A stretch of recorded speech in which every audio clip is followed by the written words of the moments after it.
Hello there. Thanks for joining me this Sunday. I'm Otto Othman and these are tonight's headlines. Bersatu against ratification of ICERD. Teens slashed to death, another injured in Skudai school attack.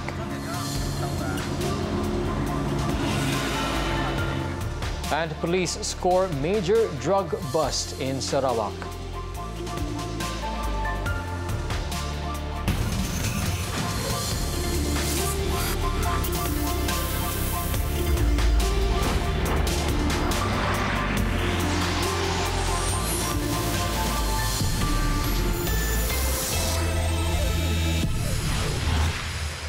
We begin tonight's bulletin with this story. Police have busted yet another drug trafficking syndicate in Sabah and seized 104.3 kilograms of shabu worth 5.2 million ringgit, the biggest haul made so far in the state. Bukit Aman Narcotics Crime Investigation Department NCID Director Datuk Sri Muhammad Saleh, who revealed this today, said police were still investigating the syndicate's modus operandi to determine how the drugs were brought into the state. According to Datuk Sri Muhammad, 4 suspects were arrested in 2 separate raids in Tawau on Friday. Investigations are underway to determine if the syndicate had used air carriers to smuggle drugs into Sabah, considering the state's geographical location. The 4 suspects were remanded for 7 days until November 16th for further investigations. The case is being investigated under the Dangerous Drugs Act. A 21-year-old man was killed while a teenager was seriously injured in a brazen attack in broad daylight at a school in Skudai, Johor. Police believe the attack could be related to gang fights. The incident happened at around 1 p.m. during the carnival at the school.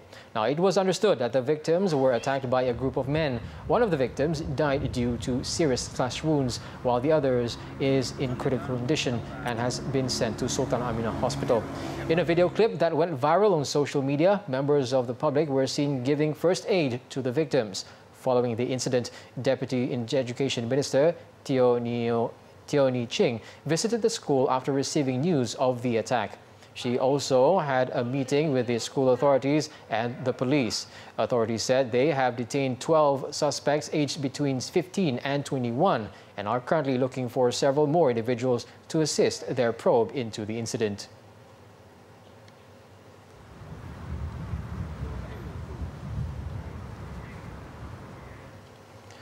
Former Prime Minister Datuk Sri Najib Tun Razak, 2 former ministers, a former deputy minister and 2 others are expected to face charges over various corruption offences. Now, according to a report, the 2 others are a former aide to Datuk Sri Najib and a member of parliament. The ex-premier, as well as his former aide and a former minister, were involved in investigations over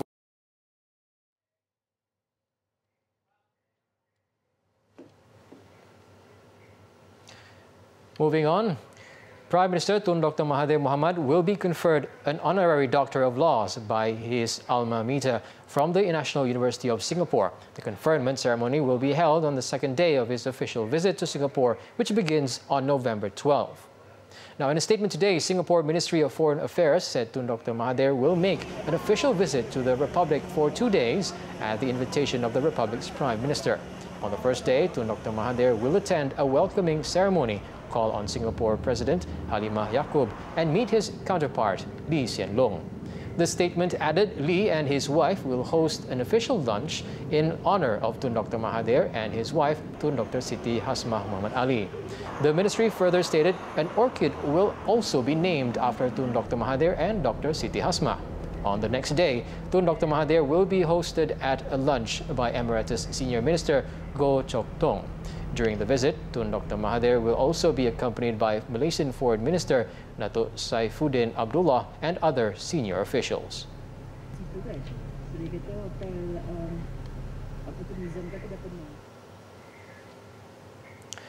Deputy Prime Minister Datuk Sri Dr. Wan Azizah Wan Ismail expressed her horror today at the latest case of a 9-month girl who died last week after being raped and sodomized while under the care of her babysitter.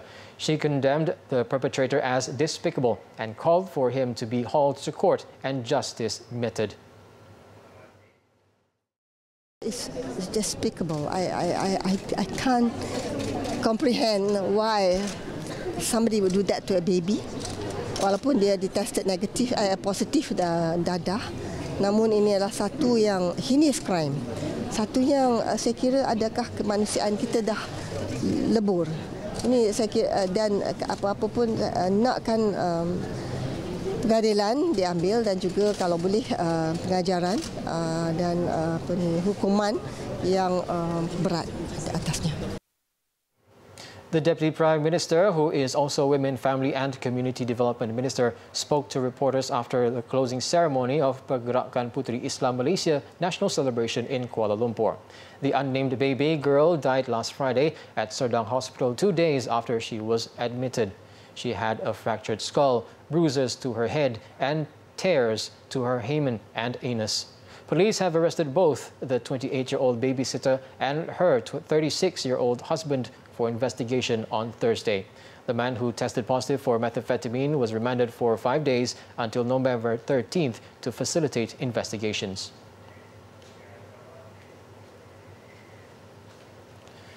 The official results of the PKR's party elections may be delayed after several tablets used for the polls were seized by police. Now, authorities have stepped in amid allegations of tablets used in the Julau division polls were compromised.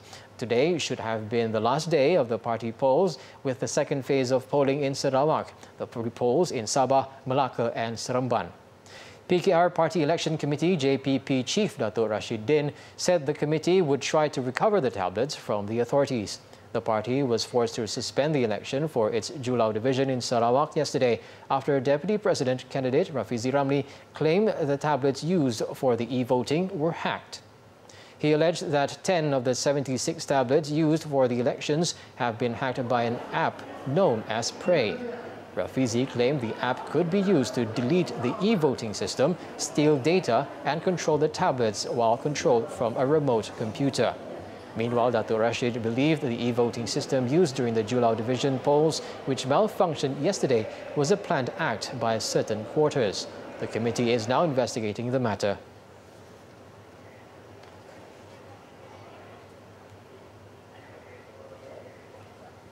Elsewhere, Datuk Sri Dr. Wan Azizah Wan Ismail said the party ongoing electoral nightmare, particularly in its Sarawak division of Julau, may be caused by infiltrators. The outgoing PKR president, who is also Deputy Prime Minister, said the infiltrators could be anyone bent on destroying the party from within. Akan pada JPP memang tak mudah, ya. Macam mana kita nak macam saya katakan, parti kita dah berkembang. Dulu anggota sikit, dan kalau kita sikit-sikit tu je sikit saya taklah kan sampai berkembang dengan ramai anggota, kita akan menghadapi banyak masalah juga dan tak boleh nafikan mungkin ada infiltrator daripada mana-mana yang datang dan untuk merosakkan parti. Datuk Sri Dr. Wan Azizah also urged the election committee to conduct investigations and identify the root cause of the matter. She did not deny that the sharp rise in the number of party members could also be the cause of the party election fiasco, particularly in terms of logistics, and stressed that the JPP was entrusted to resolve the problem neutrally.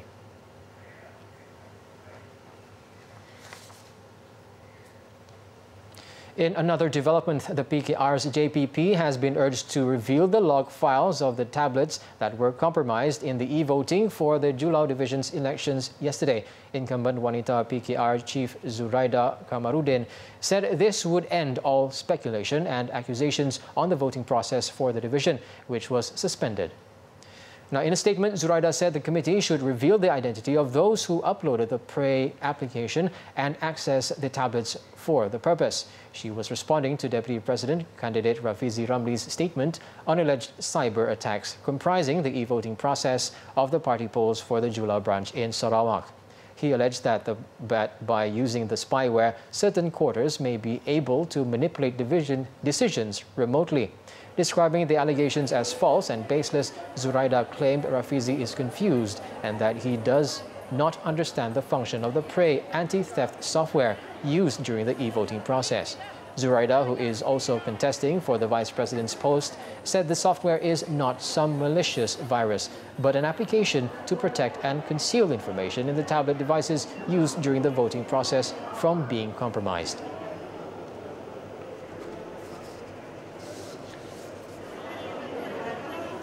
Meanwhile, PKR's election committee system and data chief Alvin Teo was stopped by immigration officials just before he was to fly out of Sarawak. The party's Sarawak election coordinator, Desmond Koo, said Teo was taken away by police officers and is currently being held for questioning at the Cebu police headquarters. It was reported that the police are investigating the alleged tampering of tablets and discovery of an anti-theft application on the tablets.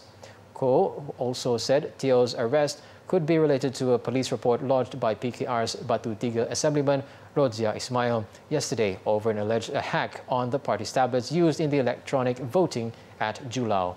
Teo had personally filed a report with the Cebu police accusing the Selangor lawmaker of making a false report.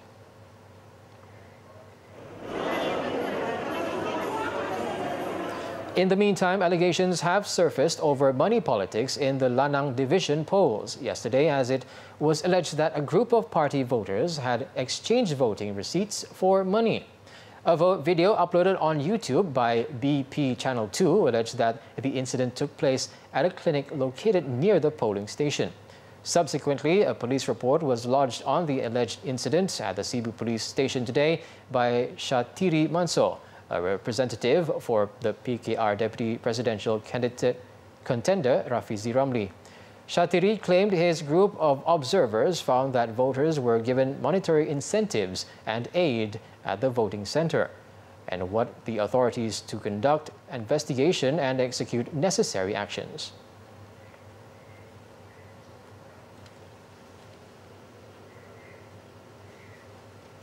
A majority of the Parti Pribumi Bersatu Malaysia PPBM members disagreed with the ratification of the International Convention on the Elimination of All Forms of Racial Discrimination, ICERD. Its president, Tan Sri Muhyiddin Yassin, said this is due to concerns that the move may violate certain articles in the federal constitution. Kita masih mempunyai pasal. Saya tak fikir kerajaan harus terburu-buru dalam soal itu. Tempoh yang telah ditetapkan untuk diputuskan itu masih banyak lagi. Dan oleh sebab itu, rasa saya kita jangan terlalu bimbang sangat. Pakatan Harapan adalah sebuah kerajaan yang bertanggungjawab. Apa saja keputusan yang kita nak buat, kita ambil kira kepentingan semua. Dan kita tentu tidak akan melanggar apa-apa perkara yang penting telah termaktub dalam perlembagaan negara kita. He added the ratification needs to be thoroughly scrutinized so as not to violate Article 153, the constitutional monarchy system, the status of Islam, and all the special rights enshrined in the federal constitution. Previously, Prime Minister Tun Dr. Mahathir Mohamad had said that the government would hold talks with representatives of all races in the country before ratifying the convention.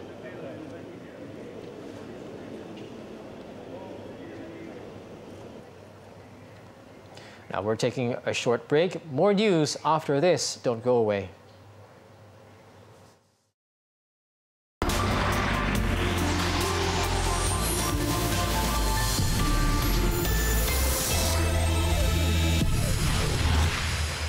Welcome back. Now let's head on into daily segment Clickbait, where we take a look at what's trending and making rounds in the cyber world today.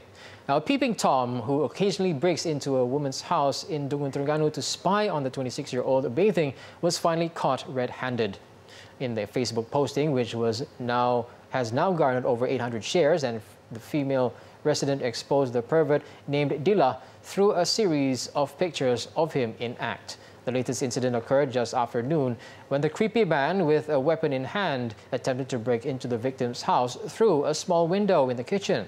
It was believed that the victim had just gotten back from the market when she saw the suspect and managed to take pictures of him. The man then tried to escape by climbing out of a small window.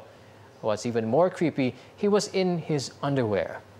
The poor victim claimed that previously the pervert had secretly watched her while she was in the shower.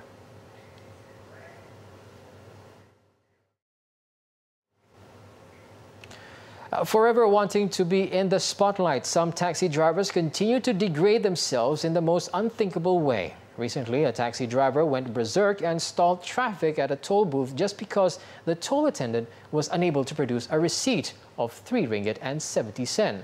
A 4-minute video filmed by the taxi driver himself also went viral, showing the man demanding the toll attendant for the receipt as proof of payment for his customer. Itu saya tak peduli, itu saya tak peduli, saya tak bawa taksi. Sekarang saya tak peduli, saya tanya dia rasik kenapa dia tak bagi. Jawapan itu saja saya. It was believed that the toll attendant had explained in detail that the receipt can be accessed online, but the taxi driver kept being stubborn and questioning her throughout the video.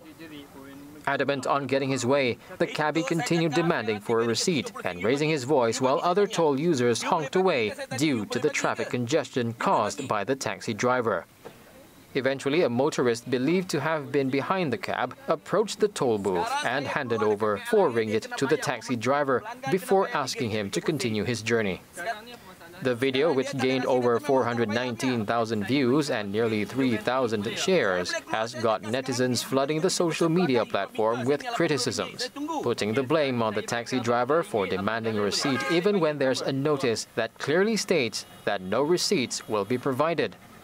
However, some netizens also came to his defense and blamed the toll operator for making it difficult for certain toll users, like taxi drivers, to get receipts for customers using their service. Don't give the receipt. You don't understand.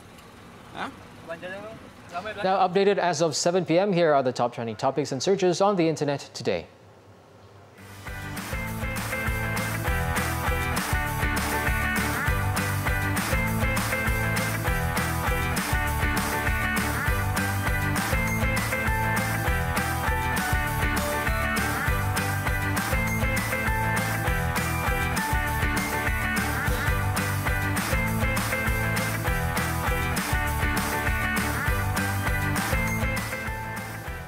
The Lazada 11/11 Shopping Festival will bring down its curtain less than 4 hours from now. The packaging and delivery processes are now underway to ensure all products are delivered to the consumers on time. Compared to last year, this year's festival offers 5 times more brands and sellers to the shopping enthusiasts. Shoppers have access to over 100 million products and more than 300 brands delivered from Lazada's own fulfillment centers with their own fleets to control the delivery processes. Consumers also have the opportunity to win more than 10,000 mystery boxes containing products from well-known brands. Sekarang ada beberapa jam lagi untuk pelanggan menikmati harga-harga runtuh ni. Kita ada super crazy sales. Kita ada flash deal, slash it. So harga barang tu macam handphone harga 2,699 boleh dapat 99 sen. Dan produk kalau ada last mall tu memang guarantee. Pergi kat flagship stores, kita boleh tengok semua brand yang kita provide. Diaper, makeup, susu, Milo lah paling hot seller kita. So ada beberapa jam lagi, cepat grab barang-barang tu. Held in Lazada warehouse in Selangor, some 1,200 Lazada staff are busy handling the products to ensure they are well packed in order to maintain the product quality. There are also 24-hour workstations to allow staff to inspect the exact items needed to be sent. And whatever kita dah prepare untuk pelanggan kita yang membeli, dah beli dan continue beli lagi ni, kita dah start kerja 24 jam dah 2 hari from 2 days ago, and kita akan continue bekerja 24 jam until kita complete semua pelanggan punya order. And untuk pengetahuan semua, kita dah pelanggan yang beli daripada kita 2 hari ataupun pagi semalam pukul 12 dah menerima barang ni pukul 10 pagi tadi. The Lazada 11/11 Shopping Festival will end by midnight tonight.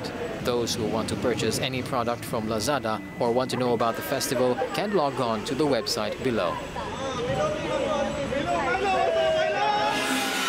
Meanwhile, the Lazada 11/11 Super Show held at the Axiata Arena in Bukit Jalil last night received favorable response from the public.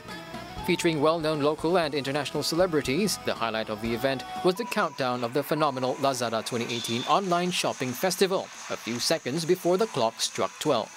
So dari Lazada dengan semua brand dan sellers kita, up to 90% off, ada deals tawaran serendah RM1 yang masih ada lagi. Kalau ada lagi, ada yang stok yang tertinggal lagi, this is the time to buy. Lebih murah dari RM1 pun ada juga. Serendah 50 sen pun ada. Banyak-banyak diskaun. Memang akan rugi kalau tak shopping hari ini. Hosted by Sherry Al-Haddad and Haziq Husni, the Lazada 11/11 Super Show featured great performances by a range of artists, including Sona One, Ultimate, Ella, and popular K-pop band Card. Audiences at the arena and at home also stood a chance to win 2 brand new Volkswagen Beetles at the event, as well as special prizes from L'Oréal Paris, Carlo Reno, Philips, Lacto Grow, Sunsilk, Drypers and Xiaomi.